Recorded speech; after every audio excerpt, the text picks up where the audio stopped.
Alright, hello guys, this is G-Wiz here. I'm just talking about the Galaxy S7 versus the S8, which is what I'm using to record on. And my opinion, why the Galaxy S7 is better than the Galaxy S8.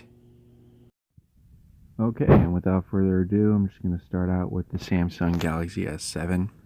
So, looking at some of the reviews and the specs on the Samsung Galaxy S7, you can see that from the S6 it was a little bit better. They did make some improvements, and here you can see the weight and dimensions with the S7. If you had the S7 Edge, then you had the nice comfortable layout where you can hold it and it kind of forms to your hand. It's very similar to the S8's design, so it has that comfortable feeling when you hold it. It had a Snapdragon CPU. I actually rather enjoyed the CPU usage. The RAM, 4 gigabytes of RAM was plenty. 32 gigabytes of storage with the micro SD expansion. I believe the maximum upgrade was a 256 gig micro SD that you can use. Its battery life, 300 mAh. I hear that the S8 has a better battery, which is one good reason to get the S8. The front camera is 5 megapixels and its rear camera 12 megapixels. So selfies don't take as much pixelated memory than your rear camera, which is your main camera for taking pictures of landscaping. And then moving on to what you're looking at here are the specs for the S8. So you also have a Snapdragon, but except with this one, it's an octa-core. I'm pretty sure it's also an octa-core for the S7, but it's okay. You have some new features with Adreno 540 GPU, Android 7.0 Nougat. I'm not really too sure what that is, and I have the phone. Surprisingly, the battery is actually the same, which is kind of disappointing because my main reason for buying this phone was actually because the battery life was better. So don't be fooled like I was. I was fooled. The S8 Plus is the one with the bigger battery, and that's because it is a bigger phone.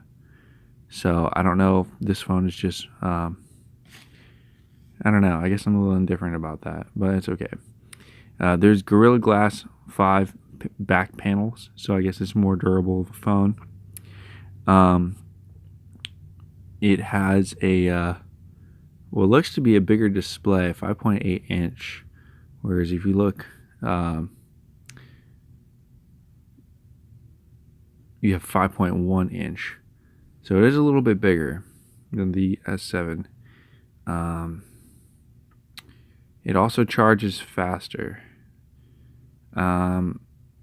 Why you should consider getting the S7 versus the S8 is actually not on the specs that you're going to see here. One, the S7 is cheaper, and for two, it actually has a better Wi-Fi than what some of these reviews are able to tell you. The reliability on its hotspot is much higher with S7 than it is with the S8. I know that because I use the S7 and I use the S8, and I can tell you right now that the S7 is more reliable than the S8 in terms of its connection. I've had a lot of connections issues with the S8 that I've actually found to be kind of irritating. So that's why I just wanted to say a little bit.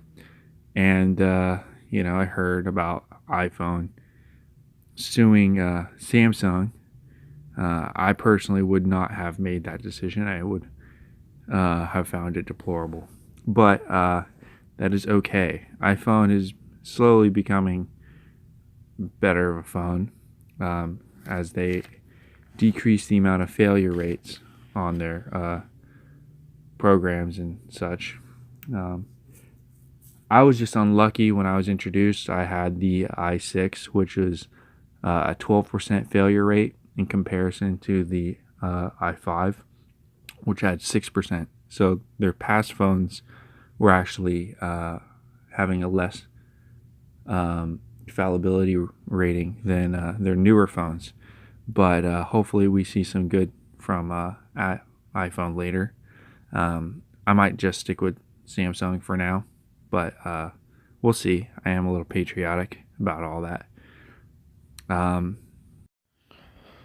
So here is my Samsung Galaxy S7. As you can see, this is the home screen button that they used to have, along with the other touchscreen buttons. So the dynamics of the S7 versus the S8 has completely changed, and I'll do my best in order to show a picture of the S8 later, or you could just take my word for it that the S8 has no home screen button. It was taken away, along with the features of having the hotspot. Can make the phone frustrating for some users to use in comparison to how they were using it before. The home screen button made the phone very easy to use, and without the home screen button, users have to rely on a touchscreen. Now, it's not the most difficult thing to use the touchscreen, but I definitely can understand and have empathy for those that do get flustered from using this type of phone layout. In such cases, it's not as easy to access your apps. If you want to have access to all your apps, you have to slide the screen from the right side in order to open up additional apps from here, or from the bottom, which doesn't always respond, which is why the home screen is a little bit easier. I don't know why it's easier to use the S7, but take my word for it, it is easier to use. I'm